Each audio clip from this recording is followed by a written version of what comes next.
সারা ভারত সারা বাংলার লোক জানে সন্দেশখালিতে ধর্ষণ হয়েছে, শুধু সন্দেশখালির মহিলারা জানে না সন্দেশখালিতে ধর্ষণ হয়েছে। এটাই হলো বর্তমান বাস্তবতা।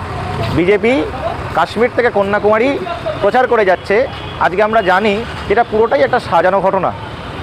যেভাবে অবশ্যই বিজেপি সাজিয়েছে, সেটা বিজেপি নিজেই তারা স্বীকার করেছে।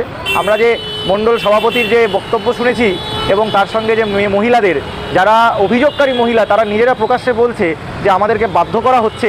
আজকে দেখতে হবে যে বিজেপি যে এই ডেসপারেশনটা দেখাচ্ছে এটা কেন দেখাচ্ছে।